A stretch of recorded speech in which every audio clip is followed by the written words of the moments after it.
Cama Beach State Park is located on Camano Island, sandwiched between Whidbey Island and Washington State's mainland, an hour and a half north of Seattle.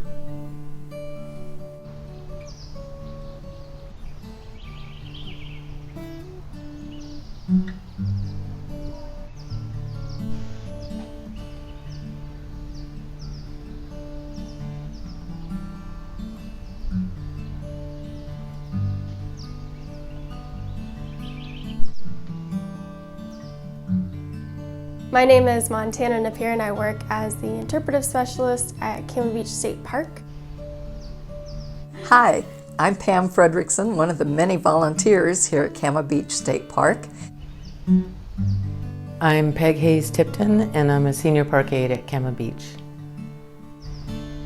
Cama Beach Historical State Park is located on the traditional territories of the Stillaguamish, Swinomish, Upper Skagit, and Tulalip tribes. And so for thousands of years, these tribes have had a special connection to this place. And in 1855, with the Treaty of Point Elliott, the privatization of the land of this island led to tribes no longer having access. And this also led to European settlement coming into the island. In the late 1800s, there was a logging camp at Cama Beach. And so a lot of the forested bluff is second growth trees that have come in. And that continued into the early 1900s. And then in the 1930s, this gentleman from Seattle named Leroy Stradley, he bought up the land at Cama Beach and decided to open a family fishing resort. At the end of the resort era in the late 80s, Karen Hamalainen and Sandra Risk-Worthington, who are the daughters, approached the state with the idea that the property could become a state park, and they specifically were interested in the possibility of the property becoming a historical state park so that the buildings would be kept as is. They wanted people to be able to come here again and have the same kinds of experiences that families had in the 40s and the 50s. I started out working in trails in the parks. There was a group of quilters associated with the park, Cama Beach Quilters, so I've been the leader of the group. In 2004, the quilters had already been at work for a couple of years and trying to make quilts that fit in with the 1930s. Our original goal was to make 100 quilts. We're now past 550. There's a lot of special events that happen at Cama Beach every year. First Day Hike on January 1st, where we get people out hiking in the park. The Center for Wooden Boats in May, they host the Mother's Day sale, and not long after that, the Youth Fishing Derby. In February, there's the Great Northwest Glass Hunt. In September, we participate in the Camano Island Historic Tour, and we decorate one of our historic cabins with antiques so that it has the feel of what it was back in the 30s through 50s. Of course, in July, we have the Quilts on the Beach event. First started an open-air quilt show in 2010. 2010 was our first open-air quilt show, and it was, people would call it low-key compared to the quilt shows that we've had recently. It was kind of quiet. We took the quilts out and hung them on the backs of the cabins in the boathouse and the bathhouse, and sort of let the local and regional community know that we were having an open-air quilt show. And I just remember that folks came, it was mellow, and I don't believe we sold any quilts that year. I don't believe it even dawned on us that we potentially would sell quilts. We just wanted everybody to be able to see the quilts that the quilters made for that year. The quilt show has grown into quite a popular event at Cama Beach State Park. In fact, it's our most popular event of the year. We've upped our game with live music and food and fun crafts and activities going on around the quilts that are on display. We also sell quite a few quilts every year at the show, The money from the sale of the quilts helps support the quilting, the long arm quilting. It buys the batting for the quilts. But we sell enough quilts each year now that the funds also help support other interpretive programs in the park.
Well, here we are, the 12th day of Winterfest. We made it to the grand finale. Welcome, and I hope you enjoy this show. What we'll be doing is running edited versions of the 11 days of Winterfest. At that time, at any time now, if you know that there's a quilt that you want to purchase, just write the number of the quilt and sold in the comments. After the show is over, I'll be sending you a private message asking for your phone number, letting you know that you are the purchaser of the quilt, and who will be calling you for payment arrangements. We look forward to seeing you on the comments. We have many of our Cama Beach quilters poised to answer any of your questions. Thanks for supporting such an amazing group of ladies, and look forward to seeing you in July for Quilts on the Beach. Let's start the show. Welcome to Winterfest! Did you think you were going to miss out on that? I am Susan Palmer, and let's welcome Pam Fredrickson. Welcome Nancy Sneed, Melinda Brown, Barnett Templin Imel, Karen Fix-Curry, Jackie Giannunzio, Debbie Olson, Valerie Spagnolo, Kathleen Staria, Mary Kay Muraski, Vicki Wyant, and here are their beautiful quilts. So let's talk about the first quilt, named Pieces of Paris. Your focus fabric then was the Paris fabric, or did you start the scrappy strips first? It's probably just a merger of the two. As I was looking at the picture of it this morning, I realized a directional fabric is sometimes hard to work with. The Eiffel Towers should all be standing on their base. And so to make one of these Chinese coin quilts, you just expand one with the fabric. And so it worked out perfectly. The directionality was not a problem, and I had enough of it. I'm not a yardage person. If you look through, I've got a pretty good sized stash, but there's very little yardage in there. I'm basically a scrap quilter. This back is about the only flowers you will see in my quilts. I'm not a big floral person. This one's unusual. Quilt number 184, Pieces of Paris by Pam Fredrickson.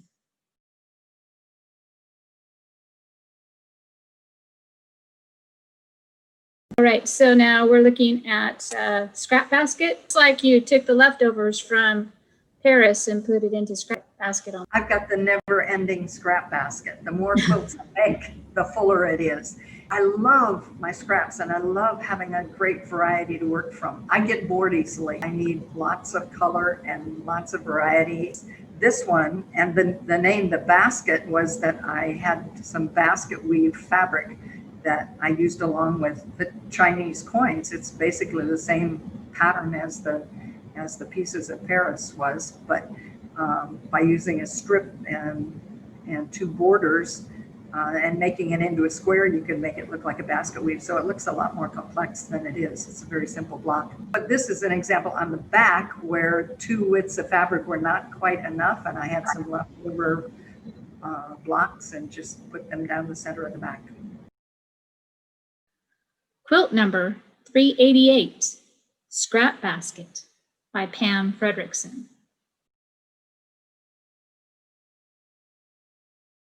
Nancy, this is your quilt hopscotch. Please tell me all about it. Well, I think, if I recall, there were lots of your fabrics samples that came in to Cama Beach, and I just like some of the textures and the feel of the batik fabrics, and so I just took a lot of them. And I'd seen this on Pinterest. It was a 4-patch that you did a different way and cut a different way, and I just had never done that technique or whatever, and I thought, well, these fabrics may be really good to try that technique. And again, I made this at one of the retreats at Cama Beach, I think, the one maybe in the fall that we did. I like the colors, and you know, with the batiks, it's just plain. There's only a couple of real patterns in it, but I like the play of color and the way the yellow and the pink sort of pop out at you. It's very pretty. It's one of those ones that I think I would be nervous doing because you sew it together and then you cut them just to flip them. And I'd never done that. And the nice thing about this, that you use such big blocks, it was fun to quilt because it gave me an opportunity to actually do some extra special quilting. Yeah, and you can really see the quilting in the back. I love the way we can just give you quilts. Seeing your quilts come back to Cama Beach and see what you've done and get inspiration from that for my long arm quilting as well. Well, that's the fun part about getting these quilts, is trying to figure out what would be the perfect pattern to put on them. Yeah, and it's always a bit tricky to do a quilt like this without a real border on it, because you know how hard it is to get those to be square and and that kind of thing as well. So, and hang fairly well as well. So. Indeed it does. It's beautiful. I've forgotten about this one. I'm glad to pulled it out again, and it definitely deserves to be in a home too. It'd be a perfect quilt for a queen size bed. Thank you again so much for taking your time. Thank you.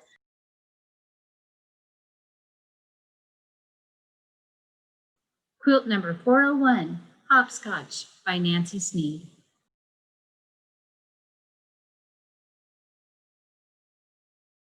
Okay, so this is Americana. Tell me about how you collaborated and how this came to be. Lilia, you started it. Do you want the truth? Yep. Well, we were on a quilt retreat, I think it was up in Monroe, right, Belinda? Yes, yes. And, you know, and going on a retreat, you bring a number of different projects. And I found that the projects I had decided to bring were not suited for that setup. So I went to the Benjamin Franklin store that's in that, picked a layer cake, and I brought it back and I looked at Linda. I said, okay, what can I do with this? So Linda was working on, I don't know whether she was working on something similar or had done something similar. And she gave me the idea about inserting the strips, which I started to do. Honestly, after a while, I got a little tired of it. and I decided to take a break from it. Next thing I know, the retreat's over, and I offered it to Melinda to finish. Melinda took it home with her and worked on it and turned it into a magic display of really well assorted blocks. What can I say? We're a good team. Yes, we are. After Lilia gave it to me, I kind of worked at it for a bit. And then I was at a Cama Beach retreat. I was going to finish it up and I ran out of things to do. So that's why I added more strips. Originally, the pattern was just like one strip or maybe two. And then the back, I had inherited that from somebody who thought I could use it for an American hero quilt. And it sat for years. And anyway, I brought it out and I thought it would look good with this quilt. And so there it is. But I thought it looked good for a back. Beautiful. Quilt number 544, Americana, by Lilia Tushinsky and Melinda Brown. Okay, so the quilt garden patch. Tell me what inspired and how you got started on this. Well, again, it was in Pinterest and I liked the country look. So I decided to make it for a wall hanging in our bedroom that would match our duvet cover. And I got about a third of it done. And then I kind of got sidetracked on something else and I put it away and basically forgot about it. And then at one time I was kind of forced to clean my sewing room and I found it again. But by that time I'd made another wall hanging for the bedroom. So I thought, well, I'll just make it bigger for Cama Beach. It's what I've always liked. It is really pretty. It kind of has Thank the you. rustic feel to it, but it has a little bit of a modern take to it too. Well, I also had a gigantic stash of 2-inch strips. Yeah. So this was all from your stash then? Yes, I have a lot of stash. We all have a lot of stash. But, you know, with this pandemic, I believe that a lot of stash has gone down. Oh, mine has, definitely. Yeah. Especially making the masks. You put this back together, correct? Yes. Yeah. Can you tell me how it came up to be? Well, it was yardage. I like making backs that have a pattern to them or a design because then the quilt is reversible. Right. This was great. It's just 45-inch, 44. And I put strips on each side. This one strip over here on the right-hand side is perfect because it's little marshmallows on sticks. And it just makes me smile every time I see it. Quilt number 556, Garden Patch by Melinda Brown.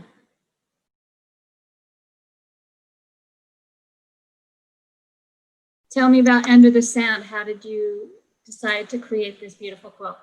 Well, this actually was created the year before. You know, I built this one in 2020, but in 2019 at the Cama Beach Quilt Show, another lady named Mary Kay had done this quilt. She had slightly different fabrics for the background, and everybody was all over it. It was immediately sold and it was on display, and everybody kept coming up and saying, "How do I buy it? Is this available?" And so I thought I should make another one of those because it seems very popular. So that's what I did. As there were scraps for the fish left over from the previous quilt, and then I just put it together, and there it is. I think it came out really good.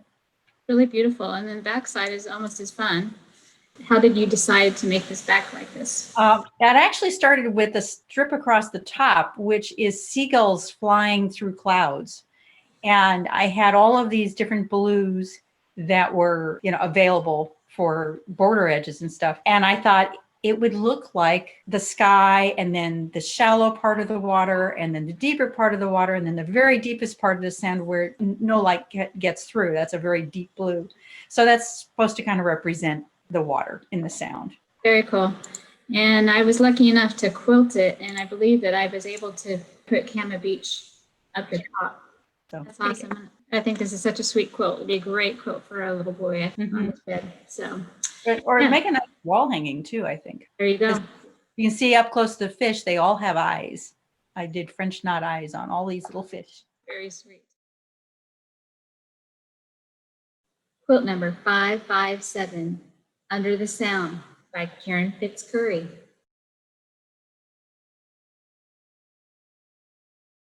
Twins plus one. This is a great story on The this. twins plus one is that Peg Hayes Tipton, who is in charge of our quilts at the state park, is a twin plus one. She has identical twin brothers, and she was the triplet.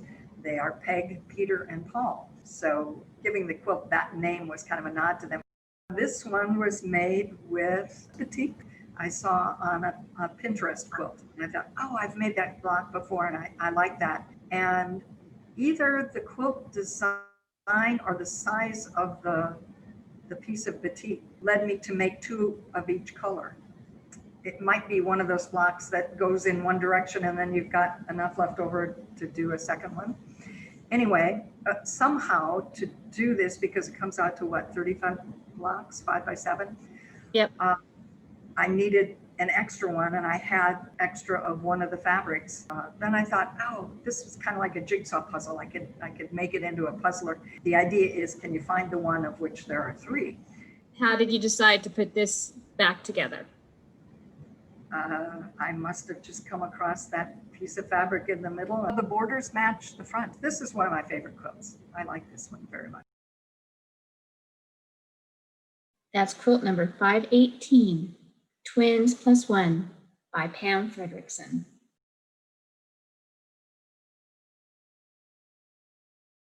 All right, well, let's bring up your beautiful quilts. Twinkle in the Wild. And as we discussed before, when I was quilting this quilt, I thought, boy, some of these are the ugliest fabrics I've ever seen in my life.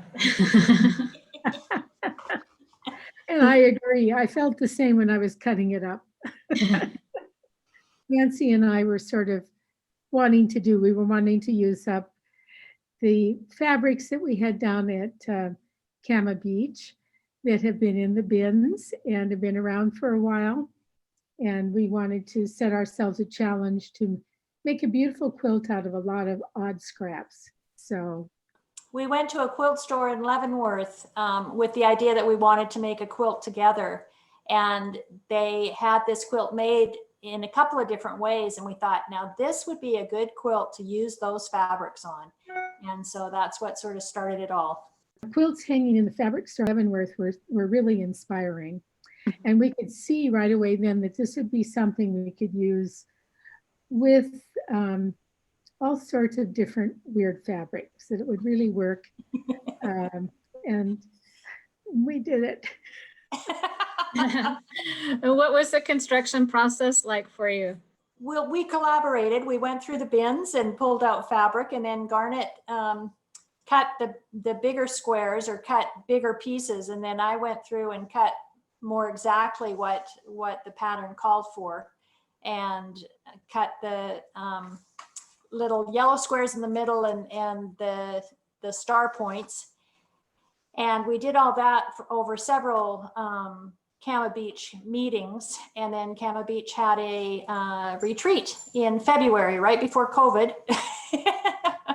And so we just got going when we were at the retreat and stitched it up at the retreat.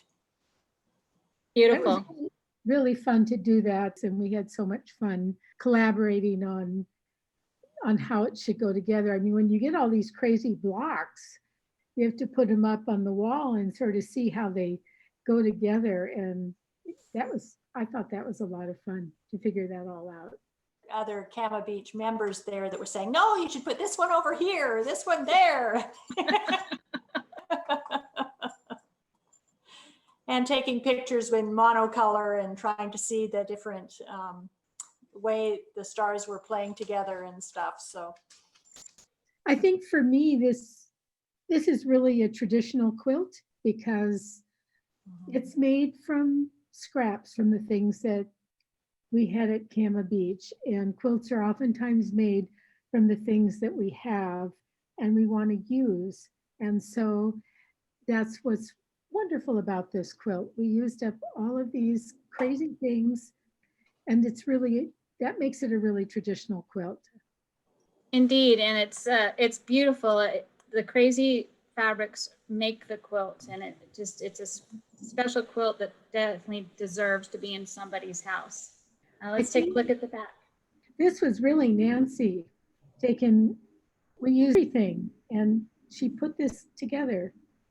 Well, we just had extra squares, and it was a matter of, rather than having a plain back, and when you just have six or eight squares left over, you know, you don't want to do another quilt. You want to just get it done. And so I like putting extras on the back of quilts and stuff, just to, and then it takes away from just plain backs. It gives the back a little bit more interest. These were the quilt front rejects. Yes. That is perfect. And it's a nice extra surprise when you turn it over and see these blocks on the back. One of the things about this quilt, the picture probably doesn't do it as much justice, because those little stars really do twinkle. And when I wrote about this quilt, I said that both Nancy and we were thinking how wonderful it would be to have this quilt in maybe a little dark spot or whatever, because it would just bring a lot of light to the room and a lot of joy and happiness. It's a very happy quilt. You just sort of smile when you see it.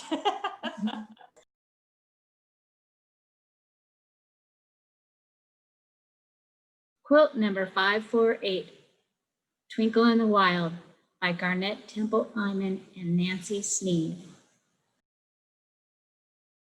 Tell me about your quilt, Flower Power. The Flower Power one was my first one, and it's a small one. It was meant to be one of the cabin quilts. So, and it was very simple and something that would be durable and usable and appealing maybe to campers in the cabins. How did you design this? Well, I didn't design it at all. I'm a big fan of Cave Fassett, and I have a lot of his books, which are inspiring. But I had a book about quilts, and I found this one called the Wagga Wagga. And it's like, oh, I could do that, you know. Every other rectangle in the quilt is, you know, the black background with the wildflowers on it. And then there were a lot of companion pieces. So I just recreated Cave Fassett's quilt using this 60s kind of wildflower print. So that was my inspiration. And Pam found a collection of fabrics which sparked the idea, you know, just from the stash of the Cama Beach Quilters group. Quilt number 533, Flower Power, by Jackie Giannanzio.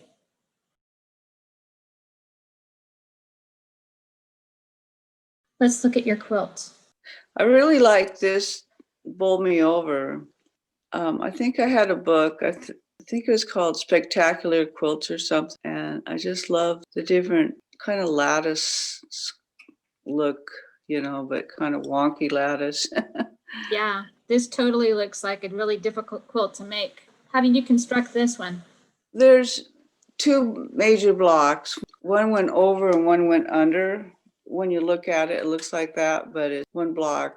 It's supposed to be primary colors, so little variations on that. So, beautiful. Yeah, I really like that one. The lattice work makes it look very striking. Makes it look like it's a super difficult quilt to make. It's beautiful. It was rather difficult. Yeah, I used to make really easy quilts, but then I want kind of a challenge. So I started making more difficult ones. Quilt number 520, Bowl Me Over, by Debbie Olson.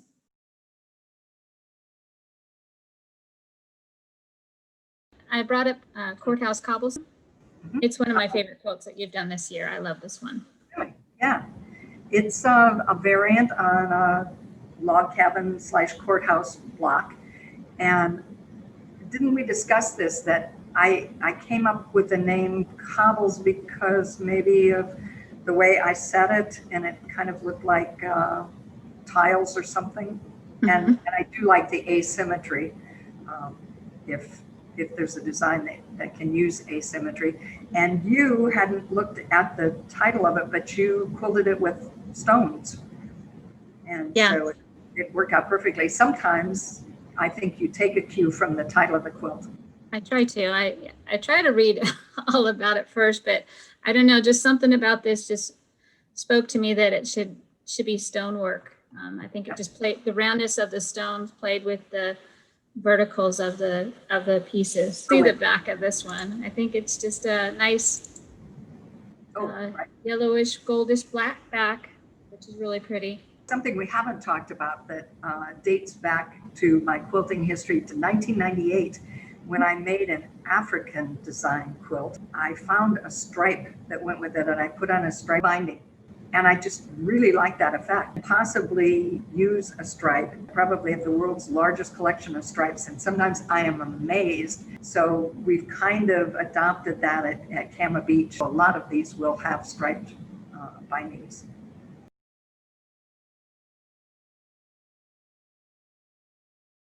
Quilt number 509, Courthouse Cobbles by Pam Fredrickson.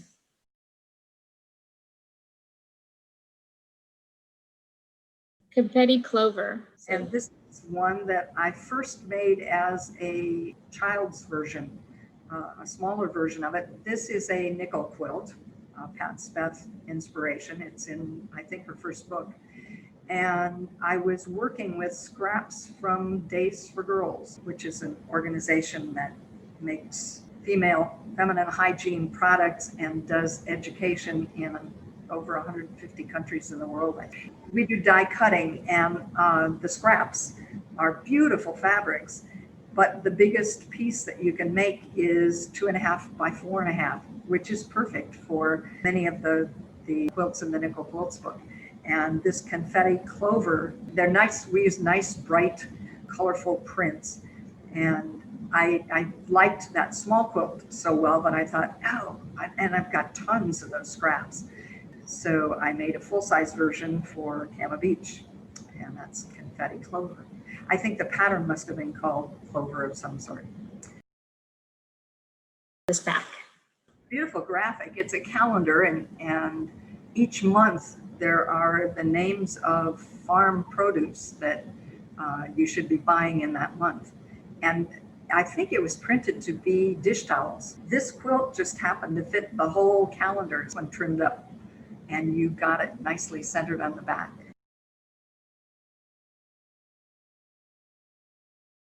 Quilt number 524, Confetti Clover by Pam Fredrickson.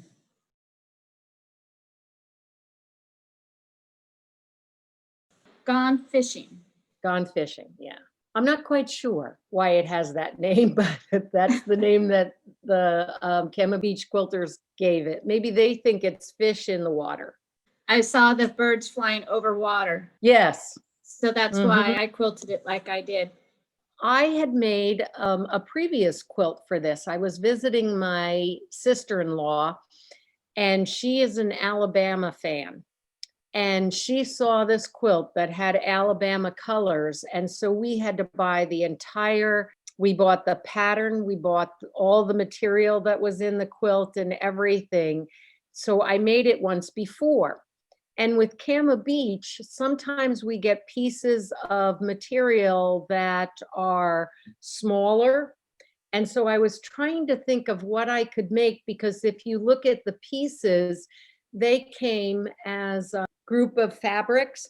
And so they got smaller and smaller and smaller. I thought, well, what pattern do I have that I have made that I could make something that has smaller pieces in it? And so this one was easy and fit into that category, because the pieces where I use the material are the geese, okay? And then I happened to have the background material, and so it just worked. I thought it worked perfectly. Because of the beds are a certain size at Cama Beach, what I did was I ended up adding 2 borders in order to make it a little bit bigger so that they could fit on the beds at Cama Beach. The geese, the triangles, they're quite large actually. Yeah, but they really didn't take up a lot of material. They took up, I think, a square. I only needed one square that was 10 by 10 inches, I think. Awesome. Yeah, so it worked out that I measured all the pieces. So a couple of them I could get two, and then some of them I could only get one piece out of. So it gives a very modern flair to, I think, a very traditional quilt. Mm-hmm. Which is nice. And I liked putting in the green there. You can see in the turquoise ones with the round circles, there's a little bit of green. And I don't know if I have this tendency, but I sometimes take an outlier color and I use that. I like that idea. All right, let me see if I can get the back. So a totally different color for the back. Mm-hmm. Well, it does have some of the purple from the front. So what we do at Cama Beach is we get a whole bunch of fabric we can use for the backing. Some people piece it, but because those colors are in some of the pieces in the front, we used it. And Pam is amazing. The binding has the purples and the blue, and it is so amazing how that worked out. I couldn't even believe that she had that material. It worked out perfectly. And we have this tradition that she does stripes. And so it was a stripe and it had the blues and the purple, the red purples. And I thought, wow, that's just too amazing.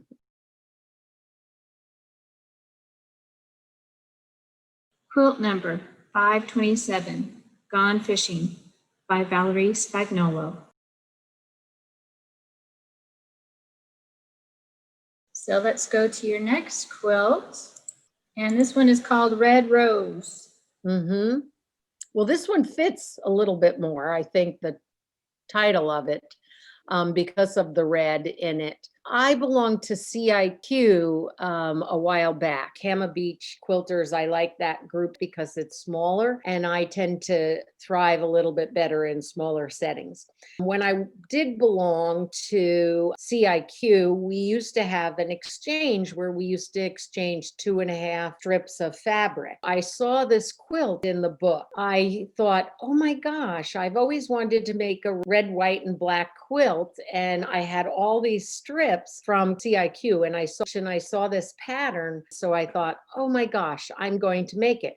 But one of the things that was different, stripes that look like a border, those were supposed to be solid red or solid color. They had a solid color, and I decided that I had so many pieces of material still left over. I was going to make the border using the same material that I did for the inside stripe. And I had to make it a lot bigger than it called for because the pattern only had about 4 rows. And so since I wanted to fit it on the bed, I just added a couple more rows. I happened to have some black material that had a little bit of a pattern, and that is in the strip, and it's also in the border. But this one I really, really fell in love with. I think it came out really nice. It was a lot of fun to work on. It is beautiful. And the 2 strips of border that you have in the red, I mean, that just gives it so much detail. I just think that it added to it a lot for sure. All right, let's take a look at the back of this one. 4-patch. Yes, and once again, it's because of the material that you can find in the bins at Cama Beach. The red looks like squares. We had a lot of that material, but not as much of the stripe. I'm always amazed at how some of the ladies do the backing. This was fun to add the 3 different colors because of the material that they had at Cama Beach.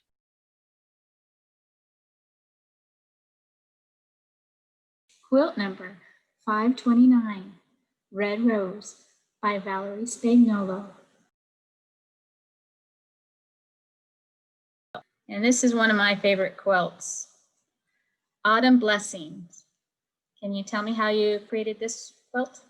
Well, I found this free pattern in some magazine and it said easy So I thought, well, okay. But this is a form of Jacob's ladder. And I've also done other Jacob's ladder. It's a lot of piecing. They really come out pretty when they're done. And this one was all autumn colors. And the back, I used 2 prints. I had to cut the brown in half and put it on the side, and then the middle print the way it was.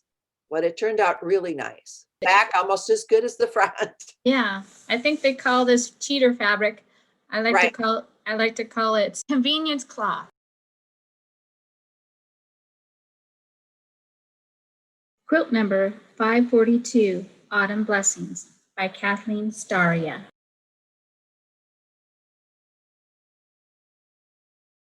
Okay, so this is your quilt so crazy. Yeah. Can you tell me how it came to be? Well, I had a lot of primary and secondary colors and a lot of scraps, some of which I think, Susan, came from you and your job. It was shortly after the pandemic hit and we were isolated and socially inactive. And I thought I needed something to bring up my spirits, bring a little sunshine into my life. And so I dug out all those scraps. My friend Polly, who was my other inspiration for quilting, she took me to my very first guild meeting in Bellevue many, many years ago. She passed away a few years ago, and her husband gifted me with a lot of her fabric and templates, all of her tools. I just have a lot of things from her. And among them was this pattern and the templates to sew this crazy quilt. And so it seemed like a perfect marriage, to kind of honor her and thank her, as well as to make something that was fun and bright. Beautiful. Yeah, it is very fun and bright. When you look at it, you don't really see how the blocks come together. The one block turned different ways. And I have to say, it was a bit challenging because some of the templates, you couldn't fold wrong sides together, to cut. You had to have 2 right sides up. So it was fairly easy once I figured that out. And then your back is almost as beautiful as your front. Ah, yes, used up all those larger pieces of fabric and then a lot of the little scraps to do that. So yeah, thought it was kind of fun to have. I think the colors and the extra fabric on the back actually give it a nice surprise.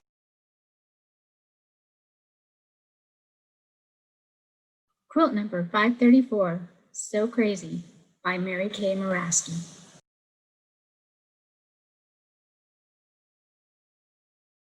Birds and Blossoms. Oh yeah, it has some birch blocks in it. So do you remember making this quilt? Yeah, I made that at the retreat. I started it at home and made it at the retreat. It was a disappearing 9 pouch, and it was the second one I made, the second disappearing 9 pouch for, a big quilt. I like making big quilts. I keep making them bigger and bigger, and then Camas tells me, it's too big. I got into the disappearing quilts from Teresa Down Under. I listened to tutorials on YouTube. One of the ones I like, she was from Australia. Disappearing 9 pouch, you'd sew 9 squares together? Yeah, you sew 9 squares together, and they're big, and then you cut them in quarters, so then you got a big square and then 2 little squares and a tiny corner square, and sew them all together. Nice. And it comes out really fast. It's pretty fast. Yeah, I like how you use the dark that turned out to be the sashing. I think that looks really pretty. Yeah, you kind of have to play with it.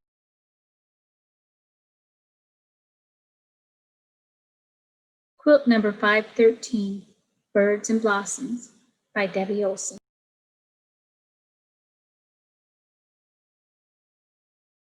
So then you did Peachy King. Oh yeah, that was the first disappearing 9 pouch I did. I like the 2 colors together. They sort of made it pop a little bit. And then I don't think I added the borders, so because I was going to Arizona, and so I just sort of left that with the ladies. It was probably a little small, so then they added borders. And it looks like they put a brown border on it. Peach flowers with a brown background. But I like that one. And of course, famous stripes on the binder. Yeah. That works really well with it too.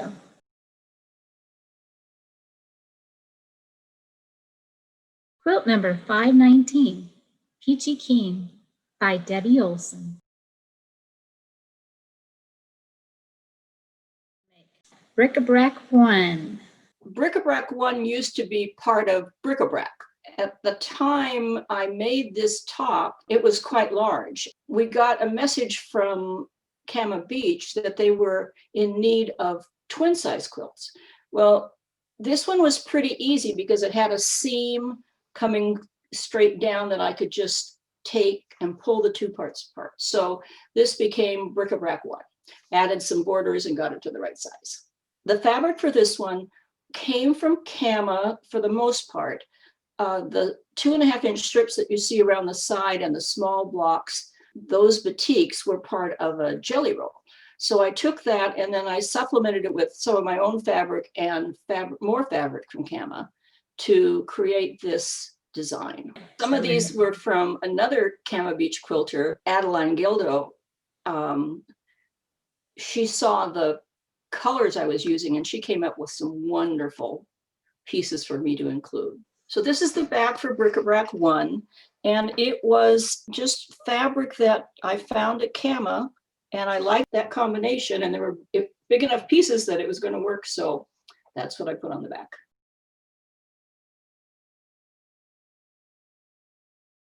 Quilt number 535, Bric-a-brac 1 by Vicki Wyatt.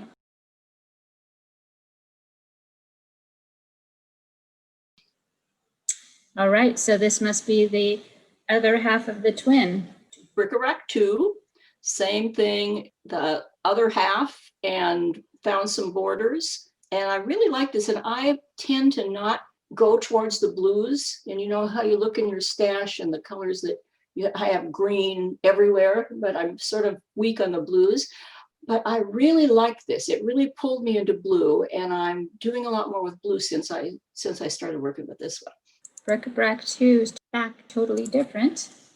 Bric-a-brac 2, this was from my stash, and it just had the right greens, and I had it there at Cama Beach, and I was kind of trying to debate if that people thought it would go. And some of my friends, Diane Dalton for one, really thought it was a great back for this particular quilt. So, and she's another one who's really good with color. So it's so nice how that group works together to help each other with those kinds of things.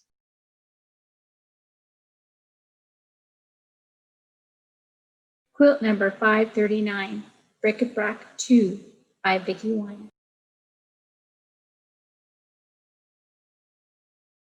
All right, let's talk about the first quilt today, Gaily Gingham. This is a quilt that was inspired by a picture on Pinterest. I had a stack of some of your samples. It had a tiny little meandering tone-on-tone texture to it. And there were exactly as many pieces as there are solid squares in that quilt. It's been 24 different colors of that fabric, 4 by 6. It's always nice when the numbers work out right. I started out with maybe a 6-inch block of each of them. And from every sample, I cut strips and just started putting strips together on alternate squares, white on white, I think. Played with them, slapped them up on the wall and tried to balance the colors and came out.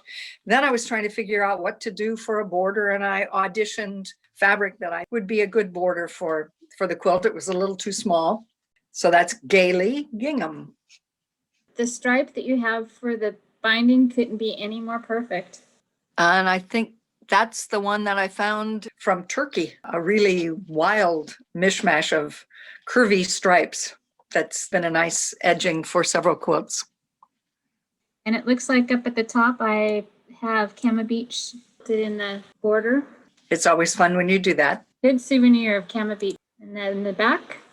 It looks like it's navy blue. Yeah. Yeah, it's a paisley.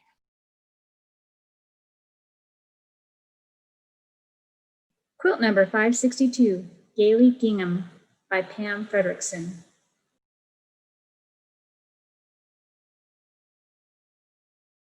Right, and then we have Maskerade. Maskerade, which is spelled M-A-S-K, Maskerade, because it is basically leftovers from many of the batik masks that I started making early on. I had all kinds of scraps and I kind of analyzed what I had left and just started doing a little basic math to make blocks out of the pieces that I had, and that's what became of it. Again, when I threw the pieces on the wall, using the trick of going to monochrome picture on my phone, and can you tell that I put the lightest ones in the center and the darker ones toward the outside, trying to give a little sense of order to. And it looks like it's a set of two different blocks. Oh, that's right. It is basically a checkerboard of solid squares and the others are pieced. There was a small center square and then just going around it, kind of a miniature log cabin. Very nice. Thank you. I like the stripe that you've chose for the back on this one. Yes, that's some of the fabric that we got with Days for Girls. Got a really good deal, a massive amount of batik, right? Which makes really good masks. It does.